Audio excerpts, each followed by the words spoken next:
Welcome to this Zentangle Quickie. My name is Heather Hartwick Gladden. I'm a certified Zentangle teacher. And today we're going to take a look at a new tangle called SEEYEBOP from Debbi Minero. So today is Thursday, and that means it's Tangle Time Day. This is a free, two free sessions that I offer every week on Thursdays, 11 a.m. and 7 p.m. Eastern Time. I'm in Michigan. Just an hour sessions, and we explore a tangle or two. Today, 3 or 4 or 5, but we had a focus on one. Everything else was just auxiliary, and so we're going to share that with you today. It's such a hoot to to have people in our community that are creating tangles, and then it's just so much fun to share them with the community and then see what everybody does with it. And oh my gosh, so much fun. So if you want to ever join us, information is in the description section below this, links to the step outs, and on my website. So, or I think if you go to my my channel, which sometimes I think that's harder. If you see my lovely face down below in the circle with my name, that if you click on that, it takes you to the channel itself. And on like the big header picture, there are some links there to website and other things. So anyway, would love to have you join us. We have a ton of fun. So this is besides it's a really neat and very, very versatile tangle, it's super easy. Now you can read this for yourself in the For More Inspiration link, and I highly recommend you take a look at it so you can see Deb's artwork, some of the other ideas that that she has for this. But the inspiration was a bird of paradise, and then when she decided on it, needing to be whimsical, it led her to this. So you have to take a look for yourself and see. Again, that's the For More, the link that I have listed next to where it says For More Inspiration, because that's exactly what it's for. And so you can see some of the other ways that Deb had envisioned using this. And then below that, just a gorgeous piece of Zentangle art that she created using this tangle, and then a bunch of others. So neat. All right. As I said, super easy. And the first stroke is going to seem similar. It is similar to other things that we have done. It is, you could call it a tethered orb. You could call it a teardrop shape. I like tethered orb because it then is kind of aligned with the concept of our 5 elemental strokes, or being one of them. It's like we don't have teardrop on that list or anything. So that's why I like to use that a lot. So let's see. How do I want to do this? Let's, okay, I'm going to do a big one here, and then we'll see what I decide to fill it in with.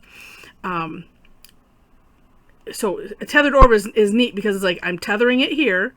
So I'm coming out, or you can think of it as like blowing a bubble, right? And coming back around and to that one point. Okay, so like I said, teardrop, it's kind of a flux shape also. So we've seen this before. Then, next step is to aura, and then you decide how you want to aura this. And I think I'm going to do this one really just as she has it on the step out, and using those concepts. And then I'll show how I kind of got fancy with it. Aura-ing the inside. And if you don't know what an aura is, as you saw that I did, it's just, picking a distance that you want to keep away and then working to keep it. Sometimes it doesn't happen, but that's okay.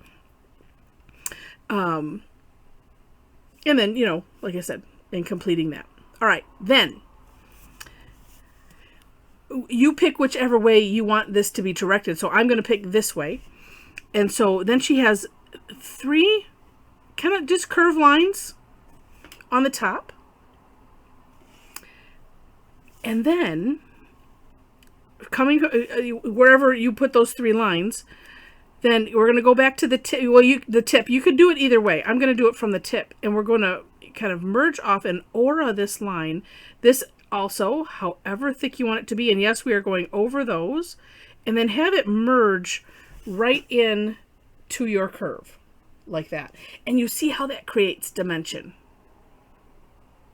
And it's just a really, really neat idea.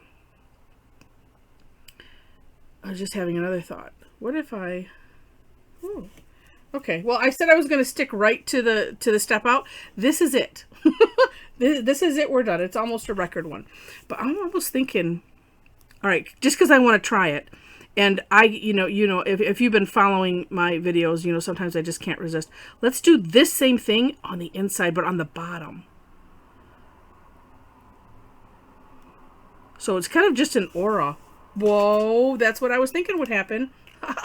It's like we've created a 3D image. How cool is that? So from here, thinking about some shading, here's some neat ideas. One, I'm just going to... You could fill this all in with gray and that would look neat, but I'm just doing the ends and let's see what that looks like. Because we can always go back and fill in. But let's see what it looks like. Just like this, and leaving that white, the natural tile color in the center to be a bit of shine. Wow. That's really cool. That is super cool. And you know what? That could just be it. It could. I don't want to, it's almost like I don't want to mess anything up. Because that creates a really neat dimension. And I'm looking at the screen and picturing, well, let's see if I added some excuse me, some graphite. I think we can. Hold on one second. Let's see here. All right. Because it's Zentangle, there's no such thing as a mistake, so nothing can get messed up. I made this big enough. Let's do this. Okay, so I'm going on the inside, but I'm going to do both sides and come around. So my aim is to make the structure itself rounded.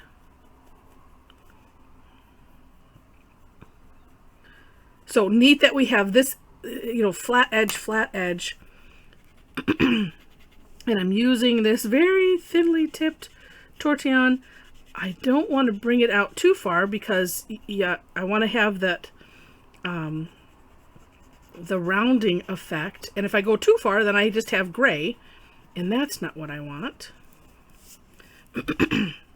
One trick with the shading, put the tip of your tortillon on the place where your graphite is. And I think of it as the place you don't want to go over. And that's helpful. I know Rick Roberts has said, put the tip of your pencil or the tip of your tortillon on the place where you want it the darkest. That's another way to think about it. Oh, that has made it like...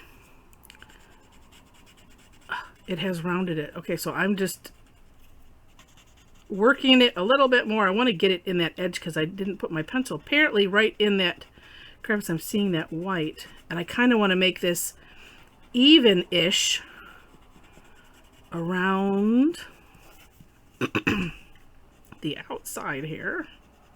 Same thing there. I just didn't quite get that in. And let's do this.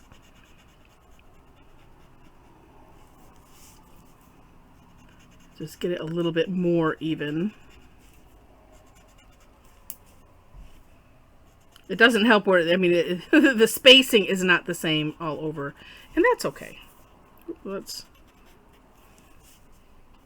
Yeah, look at that. But you have to have the natural tile color. So you could do this with anything. If you're using it on a toned paper, then you have the added advantage of being able to use a white chalk or charcoal pencil, soapstone, even a white colored pencil, something white. You would have the ability, because this is a white tile, it doesn't show up very well. So that's neat. All right, let me share with you some other things you can do besides looking at, which I can't recommend enough. Take a look at Deb's work on the For More Inspiration link. All right, so this was the morning session, which this looks like an evening thing.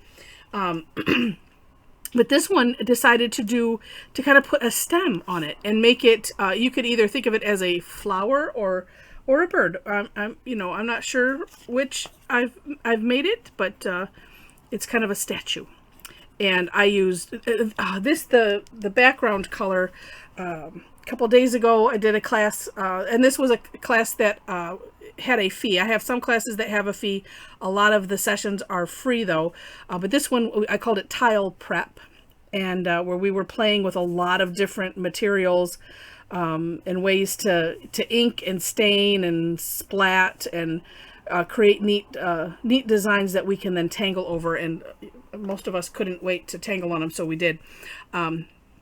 Anyway, we incorporated a bunch of other tangles because it's a very nice tangle, but it needs to be added to something else. Or you can do a bunch of these, in a just scattered. You could make it as a border. That's completely up to you. But this one I decided, I did it this way. Like I said, I just made some neat stems, included flux, stones, OJO. This was a couple days ago on our on my daily tangle, but on the Zentangle Quickie video. So this was from a couple days ago. So that was a lot of fun. And then, and see, in this one I did 2 auras. So like this is the original one, and then I did an additional one, put these lines here, and then with some strategic shading and use of the highlights, the chalk pencil, created what looks kind of like an orb, or not an orb, I mean a gem in there. Just makes it look extra shiny. And then this from today, why is this so dim? I'm going to brighten my light and it's going to go dimmer. Okay, no, it's going to behave. Nice. So this one, we used, same things, but this one I added the dino floor into it. And just had a lot of fun. Oh, and stir it up. That's what's in both of these, is stir it up, the tangle. So lots of fun with this. You can have with it.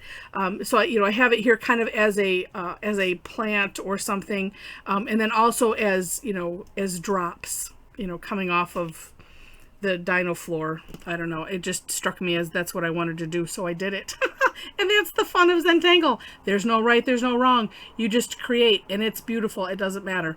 And that just in and of itself is fantastic. So hope you enjoyed this. I hope you have fun with this tangle. If you do, I will put it in the description, but please use the hashtag with the name, so that way we can find you with the name of the tangle, and that way we can find you if you post it on Instagram or or Facebook or wherever you might post it. And then if you don't mind, put a hashtag Tangle Addicts.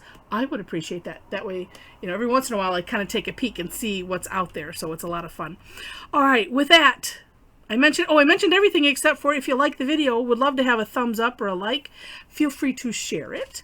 And if you like it enough to see more, would love to have you be a subscriber to the channel. Would also love to have you join us live. Like I said, it's a lot of fun. So with that, thanks so much for watching, and I wish you happy tangling.